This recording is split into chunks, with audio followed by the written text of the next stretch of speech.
85 मेरा चलते चलते बंद। प्रशिक्षक के रूप में यहाँ पर समागत फिरोज गांधी महाविद्यालय के में असिस्टेंट प्रोफेसर श्रीमान दम्बे भारती सर,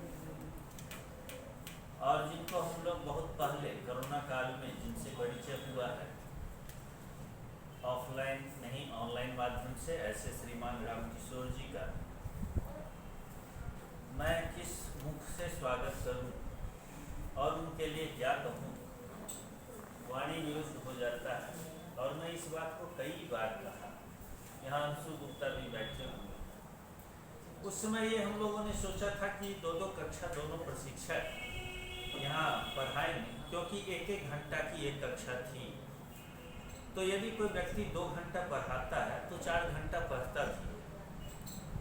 और काफ़ी दिन पहले भी कहा था कि तैयारी करना, ये जो विषय है ये कई चीज़ों को मिक्स करके बनाया गया है। इसमें ध्यान रखा गया है कि बच्चे कंप्यूटर चलाना भी सीख जाए, फिर उस कंप्यूटर का रिलेशन संस्कृत के साथ हो जाए, फिर उसमें जो नए प्रयोग हैं, टूल्स हैं, वो भी जान जाए, और जो शासकीय जो कार्य होते हैं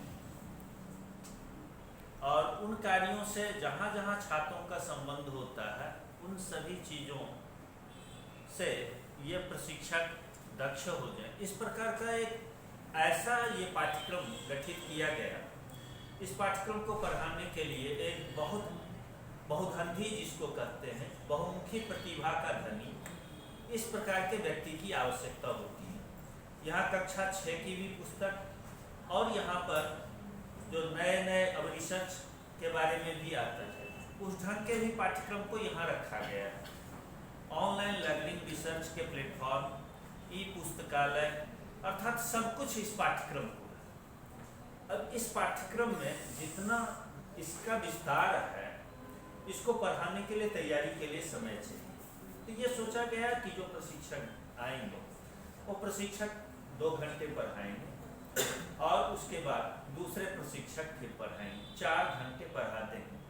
एक दिन में 7 कक्षाएं हैं, कुल मिला करके 7.5 घंटे की कक्षा थी दिन भर। उसमें कुछ अभ्यास सत्र भी थे और कुछ परिचर्चा सत्र भी रखे गए थे।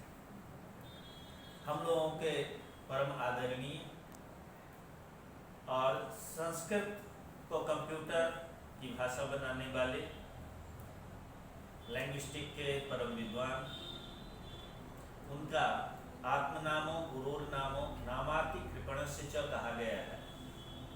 गुरुतुल्य हम लोगों के, उनका नाम मैं नहीं लूँगा, आप लोग समझ जाएंगे। आदरणीय झा जी जो कि JNU में है, संप्रति वैज्ञानिक और तकनीकी शब्दावली आयोग के अध्यक्ष।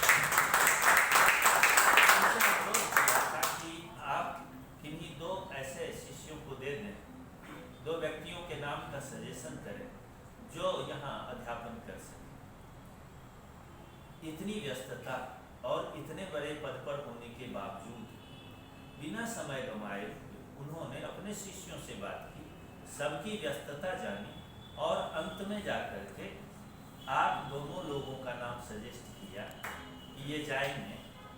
और उनकी उदारता, आपने जो मुझे कहा, बात नहीं किया, हमसे भी नहीं कुछ कहा, लेकिन आपको एक संदेश दिया कि जैसे जैसे वहाँ जब जो आवश्यकता हो कर लीजिएगा। हमें लगता है उस गुरु आज्ञा के पालन में आपको जो 2 कक्षा यहाँ लेनी थी, आप 7 नहीं, यहाँ तो सुबह 8 बजे से लेकर रात के 10 बजे तक कक्षा लेते।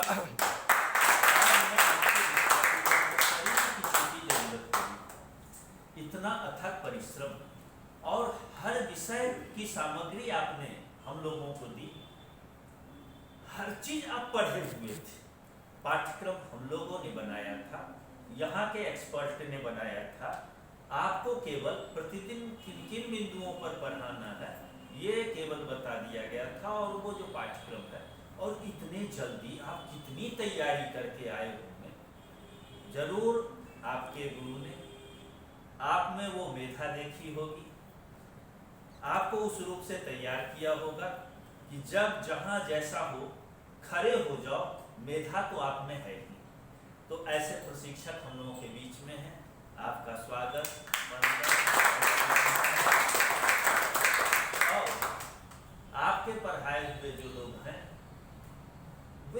साबित कर दिए कि आपने सही दिशा दी और वो सीख चुके हैं। जब साक्षात्कार की बात थी, उसके पहले की बात थी, सोशल मीडिया पर लिखा था, फिर साक्षात्कार हुआ, तो उसके पहले तक हम लोग ये सोचा करते थे कि 5-7 लोग चयन हो जाए, जैसे कि संस्कृत में स्थिति है। जो अच्छे ब्रिलियंट हैं वो अपने कैरियर में लगे हुए हैं। हमारे बीच में अभी हमारे 2-3 साथी ऐसे हैं जिनकी परीक्षा कल थी, कुछ लोग आज भी जाने को घर आतुर हैं, कल परीक्षा है, तो उस स्टेज के लोग हैं। ऐसे लोग हमारे संस्थान के कार्यक्रमों से कम जुड़ते हैं क्योंकि कैरियर का सवाल है। और ये विषय ऐसा था कि इसको सामान्य व्यक्ति बीट नहीं कर सकता, जिसको कंप्यूटर चलाना आता हो, जो इन चीज़ों को समझता हो और संस्कृत को भी समझता हो, इस प्रकार का व्यक्ति ही यहाँ आ पाता है। तो एक चिंता सी थी कि किस प्रकार के लोग आएंगे। पीछे बार बिठूर में कार्यक्रम किया था, उसका फोटो यहाँ पर लगा हुआ था। 24 लोगों में से 9 लोगों को सिलेक्शन लिया था। तो वही कुछ ध्यान में था कि यहाँ भी वही परिणाम होगा। 200 से अधिक विद्यालय हैं जहाँ कंप्यूटर दिया गया। कैसे इतने विद्यालयों में लोग जाएंगे, कैसे पढ़ाएंगे, क्या परिणाम आएगा। लेकिन जब सिलेक्शन की प्रक्रिया शुरू हुई, तमाम प्रश्न हुए, हर दिन 2-2 एक्सपर्ट बैठे रहे, हर एंगल से क्वेश्चन किया गया और मनोवैज्ञानिक के रूप में आप बैठे हुए थे, क्योंकि इसमें सोचना पड़ता है जिसको हम चुन रहे हैं विद्वान तो है लेकिन टिकाऊ है कि नहीं। ऐसा तो नहीं कि वो कल छोड़ के चला जाएगा, जैसे कि यहाँ हुआ 2-3 लोग बीच में चले गए, उनकी व्यस्तता थी। तो उन सारे चीज़ों को भापना समझना कि जिसके पीछे इतना परिश्रम किया, उसको तैयार किया, और जिसके लिए तैयार किया वो काम नहीं कर पाया, तो ये सब कुछ किया हुआ निरर्थक चला गया। उसके लिए आप बैठे हुए थे। यह जानकर के बहुत हर्ष होगा आप लोगों को कि आप सभी लोग जो आज यहाँ उपस्थित हैं, इस प्रशिक्षण में प्रशिक्षण देने के लिए सभी चुन लिए गए हैं।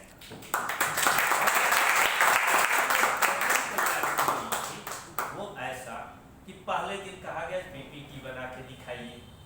अब पीपीटी ही नहीं बनाना, पीपीटी ये शुरू से ही था कि आप जो पाठ्य वस्तु है उसको पढ़ेंगे तभी पीपीटी में उसको संकलित करेंगे। वहीं से पढ़ाना आपको शुरू कर दिया गया जब साक्षात्कार चयन प्रक्रिया हो रही थी।